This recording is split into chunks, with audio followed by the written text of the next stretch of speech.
Oui, merci, merci Eric. Donc, comme tu l'as bien indiqué, on a un ensemble de raisons historiques, symboliques, pour que Strasbourg soit effectivement cette capitale européenne. Et il est évidemment très important que l'État français, la France, qui s'honore d'accueillir les institutions, cette institution européenne, le Parlement européen, le Conseil de l'Europe, agissent en faveur de cette implémentation. Et l'outil qui est mis en œuvre dans ce cadre-là, qui est inscrit dans la loi, c'est le contrat triennal. Alors ce contrat associe les collectivités territoriales concernées, à savoir la ville de Strasbourg, l'Eurométropole de Strasbourg, le département et la région, ainsi que l'État, pour déterminer et financer les éléments destinés à permettre à Strasbourg d'assumer son statut de capitale européenne. Il faut saluer l'initiative prise dès 1980 suite à l'élection des eurodéputés au suffrage universel, des actions donc, pour élever Strasbourg au rang de capitale diplomatique, ayant cette caractéristique, et tu l'as rappelé Eric, au même titre que New York, siège de l'ONU, et Genève, anciennement siège de la Société des Nations et siège de nombreuses institutions internationales comme l'OMS ou l'OIT, qui accueillent de nombreuses représentations diplomatiques sans en être en même temps capitale d'État. Donc depuis 1980 et sans discontinuité, un effort constant a été mené pour faire en sorte que les parlementaires européens puissent bénéficier des meilleures conditions possibles d'accessibilité, d'accueil, de travail et de vie sur place. Et il faut saluer l'implication transpartisane du gouvernement français depuis bientôt 40 ans qu'existe le contrat triennal. Alors, pour mesurer l'effort qui a été consenti par la France et l'ensemble donc de l'État et des collectivités locales associées à ce contrat triennal. On a les chiffres sur les 20 dernières années de manière détaillée. On parle de 1,5 milliard d'euros. 500 millions d'euros de l'État, 1 milliard d'euros assurés par les collectivités locales, donc comme j'ai rappelé, définissent entre elles quelles sont les actions qu'elles veulent soutenir pour renforcer le rôle de Strasbourg et son attractivité en tant que capitale européenne. Et donc sur 3 volets, que je rappelle ici, c'est le volet accessibilité que vous trouvez à votre gauche sur le tableau, l'accueil des institutions et ce qui est fait en matière de rayonnement de la ville, puisqu'effectivement, quand en 1980, avec l'importance qu'a pris le Parlement européen, c'est sûr que comparé à New York et Genève, Strasbourg était une très belle ville de région française, mais une ville de région française. Et donc on voit bien l'effort qui a été consenti. La barre totale montre en fait les investissements consentis au total, et la barre orange, la part de l'État. Et on voit que l'État, et c'est assez normal, a plutôt agi directement sur les conditions d'accessibilité. Donc on a notamment là-dedans, on a l'effort qui a été consenti au titre notamment de la liaison TGV Strasbourg-Paris, l'accueil des institutions avec des contributions qui ont été faites pour permettre notamment la contribution, enfin la construction de l'hémicycle de Strasbourg, et les éléments de rayonnement qui sont des éléments qui touchent un certain nombre de projets visant à renforcer l'université de Strasbourg, à renforcer un certain nombre d'institutions culturelles, à renforcer les éléments qui notamment contribuent à faire vivre le cœur battant de la démocratie européenne, comme par exemple un endroit qu'on appelle le lieu d'Europe, qui permet aux visiteurs de Strasbourg de découvrir l'Europe sous un angle plus citoyen que la visite officielle du Parlement européen. Alors, si on va ici, j'ai pas manqué de vous les montrer ça, parce que grâce à la SNCF, j'ai eu le plaisir de pouvoir voyager dans la cabine TGV, et donc vous voyez que l'accessibilité de Strasbourg est assurée donc par la ligne à grande vitesse, qui s'appelle d'ailleurs l'Européenne, et donc qui part de Strasbourg, qui va avec des branchements jusqu'à Stuttgart et à Francfort, et qui constitue l'ossature finalement ouest-est de cet axe européen. Voilà, la vidéo ne fonctionne pas, c'est pas grave. Mais en tout cas, on était à 300 à l'heure et on rentrait là dans le tunnel en fait, qui sépare l'Alsace du reste de la France et le tunnel au niveau de Saverne. Alors, ce n'est pas moi qui conduisais, heureusement, parce que les conditions de sécurité pour effectivement accueillir un voyageur en cabine sont très strictes. Mais c'est une très bonne expérience. On est du côté Lorrain, Vieille-France. Les trains circulent à gauche en Vieille-France et à droite en Alsace. Ouais, et là, je précise qu'on est du côté alsacien encore. Hein. Là, on est du côté alsacien. Non, on est du côté alsacien. Ah ouais, j'étais dans le train. On est parti de Strasbourg pour aller à Paris. Voilà, bon, un petit clin d'œil. On voit la vidéo. Voilà. Donc, vous voyez, on reste à 300. On est dans un tunnel qui est absolument magnifique. Et là, ça monte un peu, donc le train perd un peu de sa vitesse. C'est très impressionnant.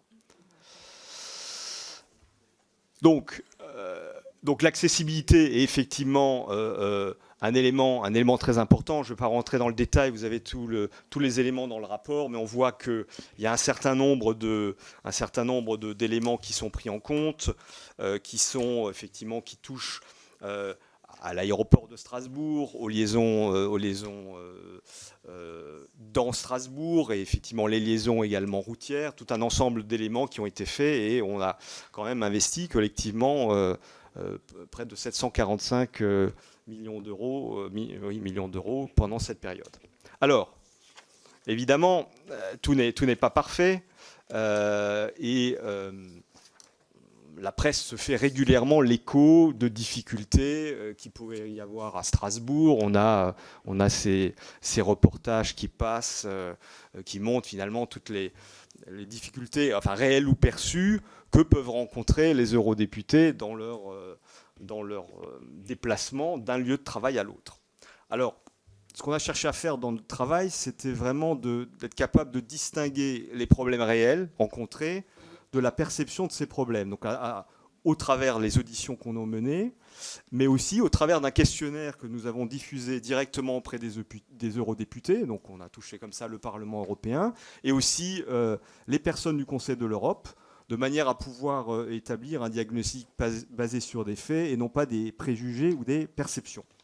Alors, un des premiers problèmes qui est évoqué, c'est le problème de l'accessibilité de Strasbourg. Alors, évidemment, vous avez vu, on vient en TGV à 300 km à l'heure de Strasbourg. On vient également, il faut le rappeler, de Bruxelles dans un Thalys affrété pour ce fait les semaines de session. Donc beaucoup d'eurodéputés, c'est ce qu'on a vu dans notre questionnaire, en fait, viennent de Bruxelles pour arriver à Strasbourg. Ils ne viennent pas nécessairement de leur circonscription. Mais effectivement, la question de l'aéroport est une question qui est rappelée de manière régulière.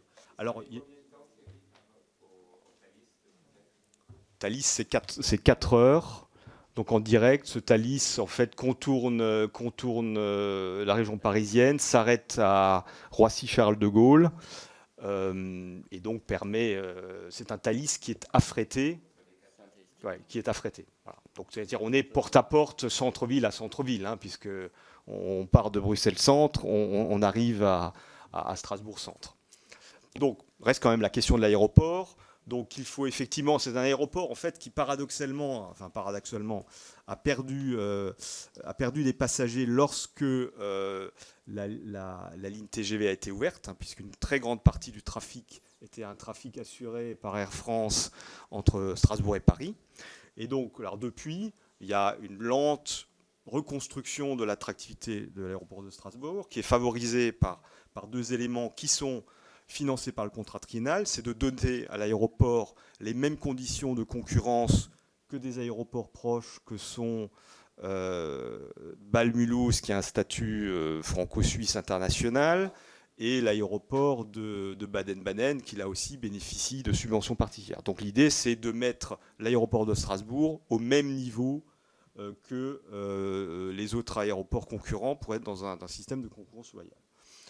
Il y a ensuite ce qui est fait de manière à favoriser l'arrivée des compagnies aériennes à Strasbourg, donc les lignes sous obligation de service public. Donc il y a récemment une ligne qui a été ouverte, qui est la ligne Strasbourg-Prague, Strasbourg-Munich, qui remplace Strasbourg-Prague et qui permet de desservir une grande partie de l'Europe du Sud et de l'Europe de l'Est dans de meilleures conditions.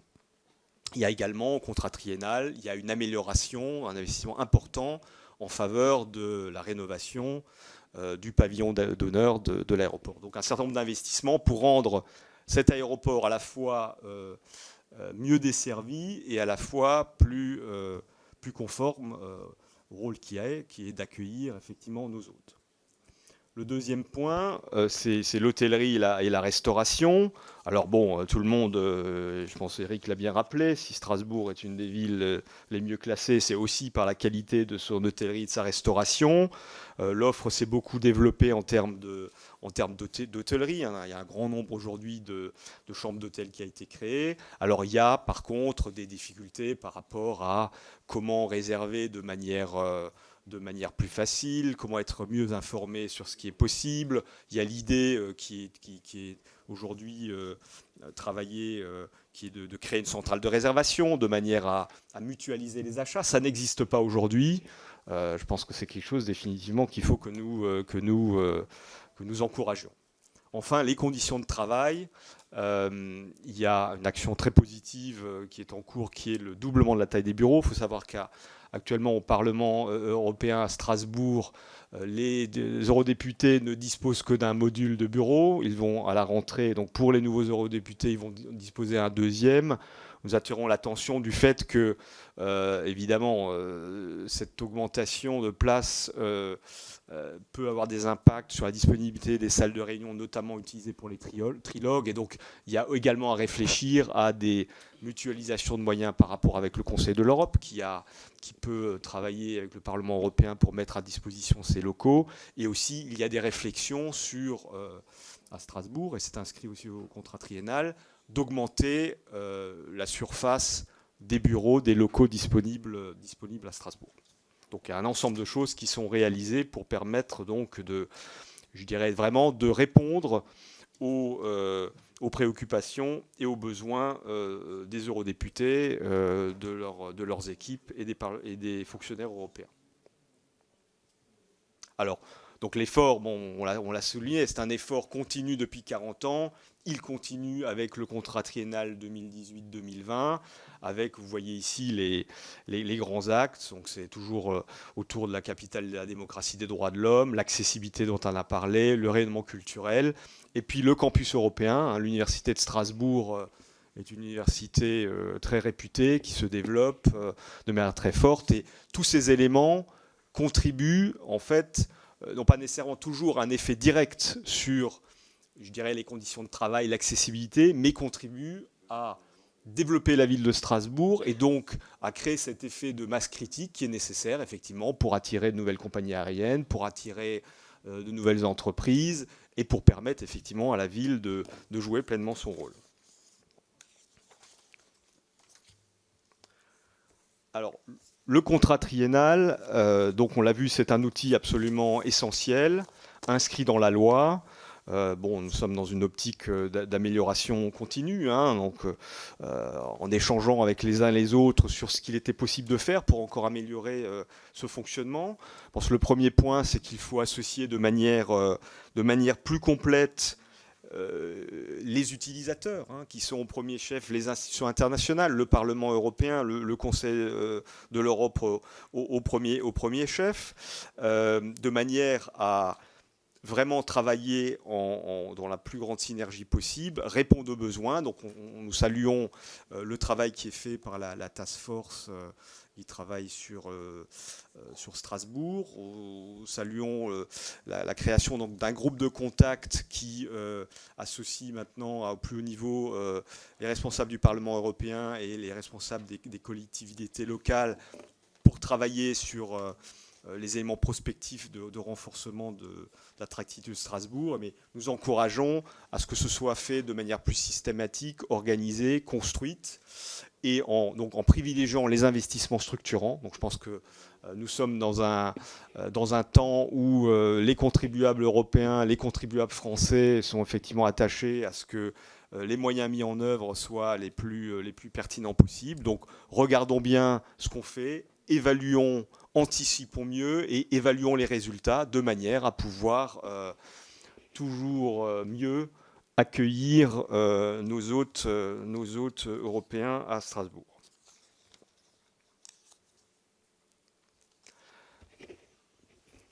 C'est la suivante. Oui, donc voilà. Donc on a aussi voulu, on s'est rendu compte aussi, je pense que la très grande volonté de tous les interlocuteurs que nous avons rencontrés, que ce soit au niveau de la ville, du département, de l'Eurométropole, cherchent à travailler de concert. Et on a senti en fait le besoin de rendre plus visibles tous les efforts qui sont faits. Parce qu'en échangeant notamment avec les eurodéputés, on s'est rendu compte que certains n'avaient pas toujours nécessairement conscience des possibilités qui leur étaient offertes en termes d'accessibilité, ne savaient pas nécessairement ce qui était pris en charge dans le cadre du contrat triennal par les autorités françaises. Et donc on a voulu, pour accueillir les nouveaux eurodéputés, donc le 2 juillet pour la session inaugurale, on a voulu en fait mettre à leur disposition une application qu'on a appelée Europe à Strasbourg. Et donc cette application leur permettra de visualiser un certain nombre d'informations importantes pour eux, que ce soit sur la ville qui les accueille, mais aussi sur des aspects très pratiques, comment arriver à Strasbourg, comment vivre et travailler à Strasbourg, comment bénéficier de Strasbourg. Évidemment, ils y viennent pour travailler, mais ils peuvent aussi avoir envie de venir avec leur famille pour prolonger la semaine de travail, pour aller visiter les lieux emblématiques de la région. Je pense notamment, on a beaucoup parlé de réconciliation franco-allemande, on a parlé de Grève, nous avions le mémorial Alsace-Moselle à Schirmeck, qui est un endroit dans lequel on peut comprendre pourquoi le siège du Parlement européen est à Strasbourg. Pour toutes les raisons symboliques, historiques, qui ont fait que ce lieu est devenu symbole de la réconciliation franco-allemande et ce faisant symbole aussi de la construction européenne. Donc voilà, donc ils auront ces informations en main et donc on pense avec Éric que c'est un beau geste symbolique et concret pour accueillir nos amis eurodéputés à Strasbourg.